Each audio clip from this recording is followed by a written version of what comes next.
Probably some of you had noticed that I've fallen in love with the quality of footage of the Autel Nano Plus. I've tested it against the Mini 2 and the Air 2S, and in my opinion this drone is several generations ahead in terms of video quality. So the next logical step is to compare it with DJI flagship model, the Mavic 3. It might sound to many people like a crazy head-to-head, but in this video I will compare them in terms of footage quality under all different light conditions, including night footage, a situation where the Night Plus appears to come from a different galaxy.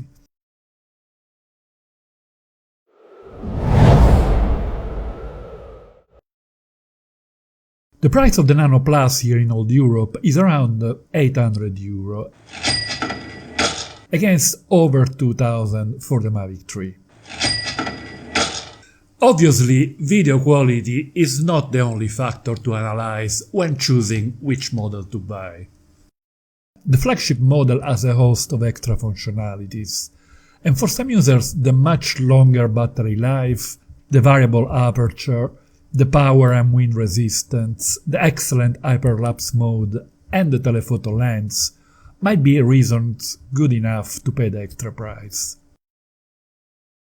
On the other hand, the Nano Plus is extremely light and portable and is below the threshold of 250 grams, therefore under very relaxed regulations, especially in urban environments. The Mavic 3 has a 1.33-inch sensor with a variable aperture from f2.8 to f11, a video resolution of 5.1K at the maximum frame rate of 50 frames per second, can shoot 4K video at a whopping 120 frames per second for super slow motion. The maximum bitrate is 200 Mbps. The Nano Plus has a 0.78-inch sensor with a fixed aperture of f1.9.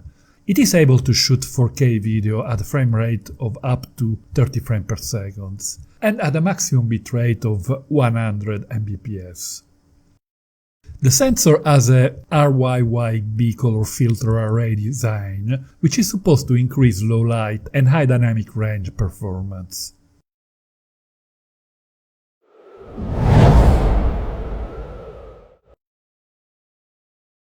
The Mavic 3 can shoot video in normal mode with 8-bit color space and has also a mode operating in a 10-bit color space, D-Log. The Nano Plus has a single color mode. It also has a defog mode available both in video and photo with 3 different strength levels. I find the fog very useful in hazy conditions or to improve the structure of the sky.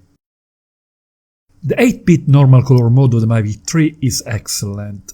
Throughout this video I will be using it against the only mode available in the Autel Nano.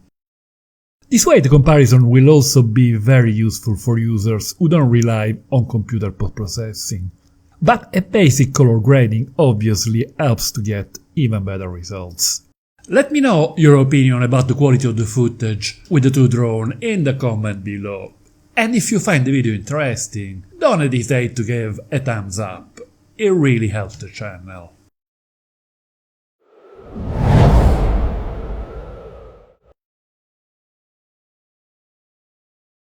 In these top-down images we take the sky and the dynamic range out of the equation and can concentrate on detail.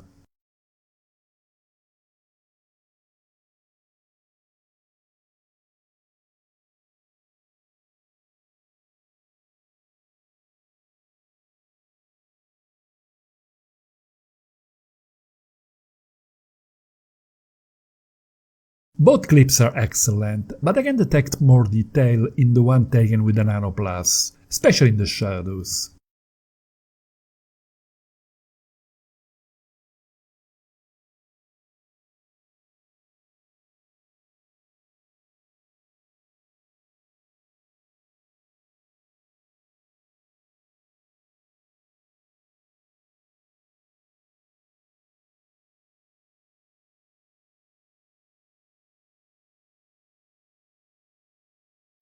Moving to these zoomed-in scenes containing leaves, shrubs, bare branches, and a few architectural details, we can better appreciate the extra detail obtained with the Nano Plus.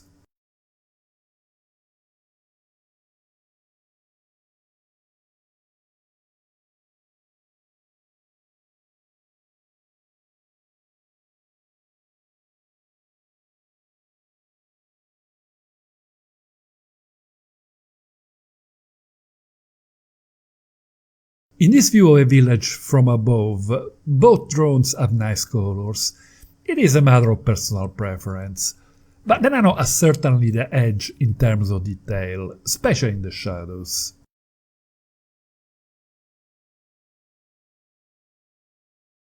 This is a bit surprising since the Nano has a lower resolution and a smaller sensor, but the Nano Plus makes the most of the recent advance in technology and has always shown a sensational dynamic range.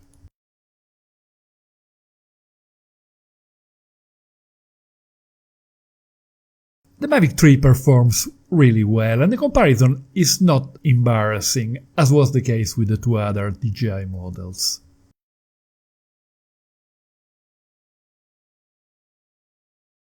Great! Things are getting really exciting. And by the way, you will find info and links about these two drones and the gear that I use in the description below.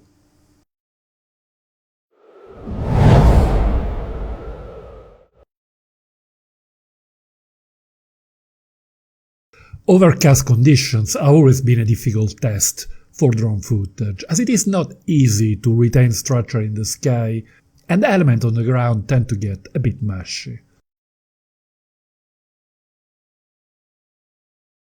The Mavic 3 does a good job considering the conditions, but the structure of the sky is a bit poor and at times there is some lack of detail in the buildings far away in the background.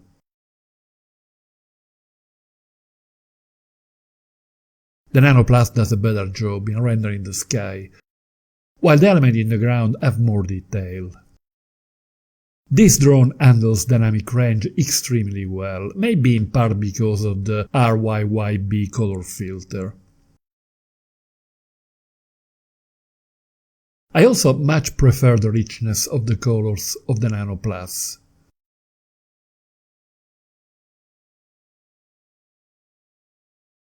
For the clips in this chapter with the Nano Plus, I have used the fog option at minimum strength. It helps to further enhance the structure of the sky, but the elements on the ground lose a bit of detail because of the extra contrast. There is a bit of a trade-off, so this function is useful only in specific situations.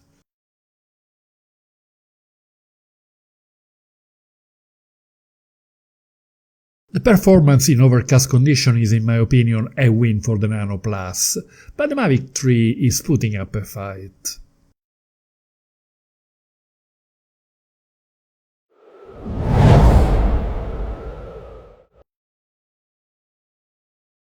Here we are in pleasant light conditions, a couple of hours before sunset, and there is less difference in the performance of the two drones. It's mostly a matter of personal preference. So this time it's up to you to judge between the two in the comments below.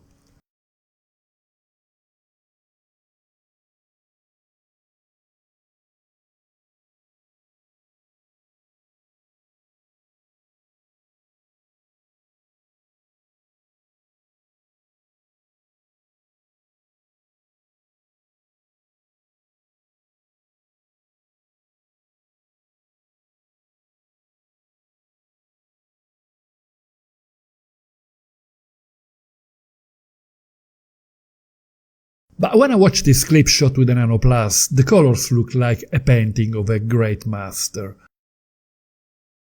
The sky and the sea are breathtaking.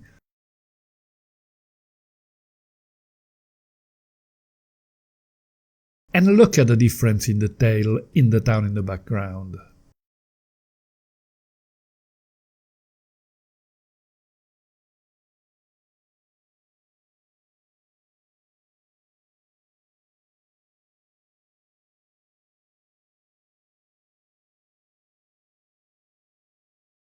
Here the sun is just outside the left edge of the frame, and the result with the Nano Plus is sensational. Both the sky and the detail in the shadows on the ground are excellent. The Mavic 3 doesn't even try to compete. Once again, the dynamic range of this tiny bird is beyond belief.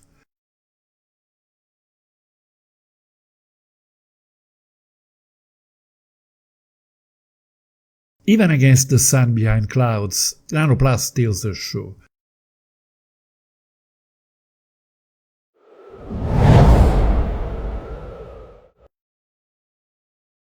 Let's start with Mavic 3, because if you have not yet watched night footage shot with a Nano Plus, the experience can be shocking.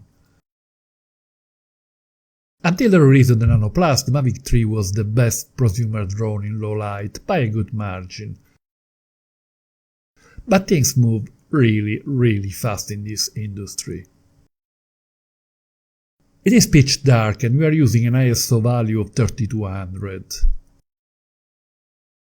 The areas with artificial lighting have decent detail and color, but there is no info at all in the shadows and the overall luminosity is a bit low. There is a good deal of noise, but it is a level that can still be recovered using neat video. You can watch my video about this excellent denoiser by clicking on this link, and you will find info about it in the description below. The Mavic 3 is in my opinion the only drone of the Mavic line that can get acceptable footage in such dark conditions. With Nano Plus we enter uncharted territories for night footage. I know that most of you will not believe me, but the light conditions were absolutely the same. Probably due to the combination of the RYYB color filter with a large f1.9 aperture of the sensor. In low light conditions, the Nano Plus destroys any drone I've tried, and it is also better than several full-frame cameras. Luminosity, detail, color rendition and lack of noise are beyond belief. Under pitch dark conditions, the footage is almost the same as during the day. This shootout sounded to many people like a crazy idea, but overall for video quality, the Nano Plus beats the Mavic 3 in most departments and cannot even be compared for night footage. These two drones are the one that will stay in my bag from now on. The Autel Nano in light winds and for urban shooting, the Mavic 3 for other occasions. Click on this link to watch my in-depth analysis of the footage quality of the Autel Nano Plus. Don't forget to hit the like button if you found this video interesting. Thank you!